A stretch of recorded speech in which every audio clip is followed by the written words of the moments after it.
The dawn of the aircraft was a knock on history's door. The first men who designed it, flew it, developed it, changed the world. Although military commanders of the day didn't immediately recognize it, aircraft forever changed the battlefield.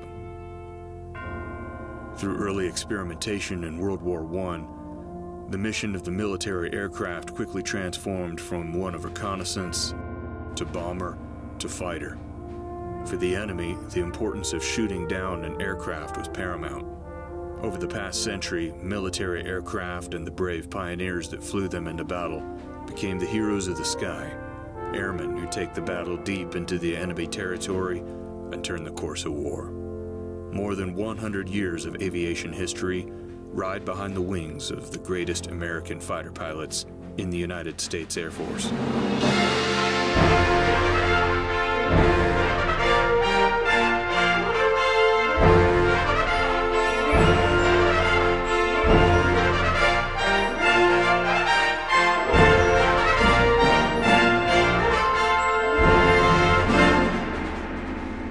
One of the oldest fighter squadrons in the United States Air Force has roots reaching back to World War I.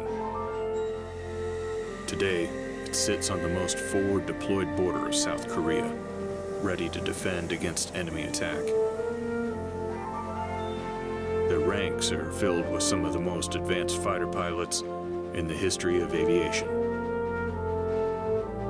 The members of the 36th Fighter Squadron are innovators, heroes as bold as the thunder of their engines. These fiends of the sky have defended freedom for 100 years.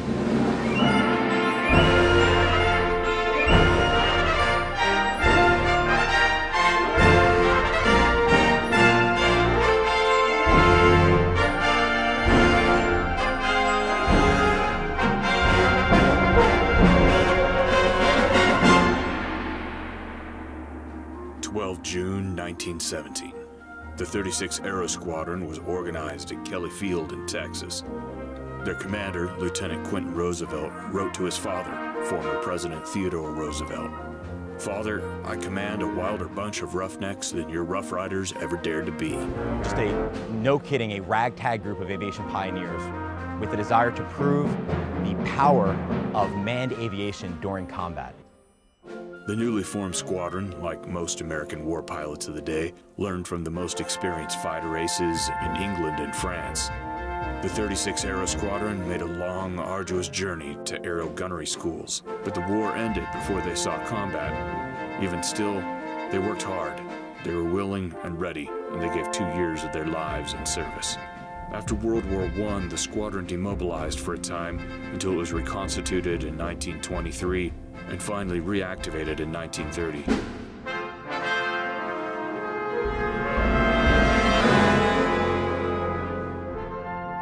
Their mission was to develop pursuit tactics, and for a time they were even called to deliver the mail.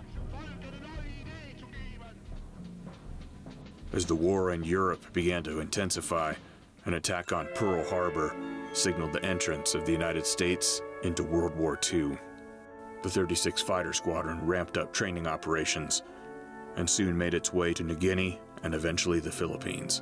In April of 1942, our unit saw combat for the first time near Port Moresby, and a mere 2 months later, our squadron was flying out of what was known as 7 Mile Drome. Over 300 enemy aircraft stormed the airfield on 1 June 1942. Of those 300 enemy aircraft, our squadron entered over 97 separate individual air combat engagements. And of those 97 engagements, our unit scored 21 aerial victories.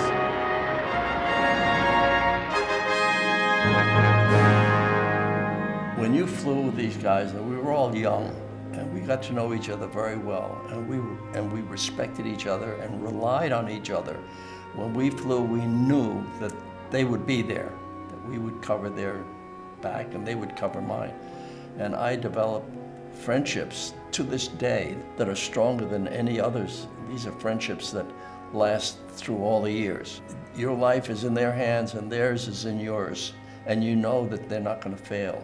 There was Captain James A. Moss in World War II he noticed an enemy aircraft diving down on a Liberty ship, so he put himself in harm's way to take out that Oscar, and in doing so, soaked up some of the anti-aircraft and crashed and died in the Pacific Ocean. And that's pretty symbolic of what the Fiends stand for, both past and present, you know, willing to put themselves in harm's way in order to protect others.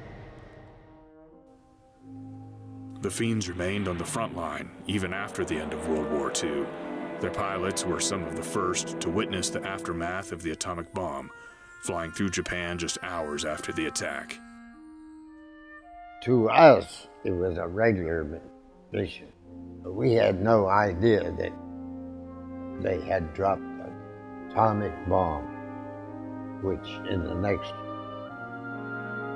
few days convinced Japan to surrender. So our next major conflict after World War II is the Korean War, which started on the 25th of June, 1950. And it was the very next day. We were stationed in Japan at the time, and we started flying operations on the 26th, the next day, with our F-80s flying protective cover for folks moving in and out of Korea. It was 2 days later, on the 28th of June, that we flew our first actual offensive operations, where we were strafing trucks and other military equipment behind the enemy lines, flying interdiction missions. The F-80 was the first combat-capable airplane in the Air Force inventory. I flew 72 combat missions. I can remember at one point, it just seemed like a stream of bright flashes going past my cockpit. Was it dangerous? Yeah, it was, but that was our job, and we did it. The unit has been overseas for almost its entire 100-year history, and it's also been a frontline combat unit for almost its entire history. From the Great War to World War II, to the Korean War, to Vietnam, and then forward, onward through the Korean Alert years, virtually every major conflict of the 20th century. We bear an unforgettable legacy of valor on our shoulders when we put our patches on and go to work. A legacy that says that if this war kicked off again, that we would be ready to carry that legacy now and into the future, so that any of our enemies that decide to do conflict with us will be making a critical mistake. I'm just full of pride thinking about that I'm involved in a squadron that's having 100 years of history, that's been involved in every major conflict in the Pacific. To be able to look back at the 100 years of Fiend history, from the dawn of aviation to the tip of the spear where we are now, is an incredible opportunity. And I'm so proud to be able to be a Fiend and be a part of not only that fighter pilot history, but just the brotherhood of the Fiends.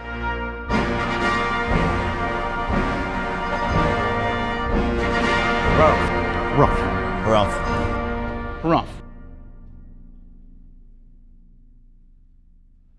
When I think back on 100 years of history for our squadron, for combat aviation in general, I think a lot about the people that we've lost, and particularly about the people who are still out there. When we wear our patches and we see the symbols of our squadron, we think of those airmen that are still out there. It's really humbling, actually, to see such a storied squadron and being able to carry that legacy forward. The Korean War starting in 1950, I mean, we've been here for 67 years, and we're continuing to deter and fight the mission we've been fighting, ready to fight tonight for the past 67 years. We choose to do this job for the protection of our nation and its interests. We intend to be the best in the world at what we do, and we stand ready to deter and to execute the best interests of the United States and its allies. And that's just what we do.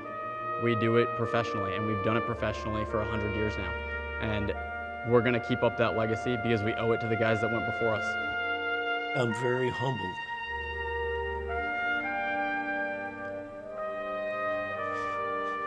To be part of a group of men who have accomplished so much for their country.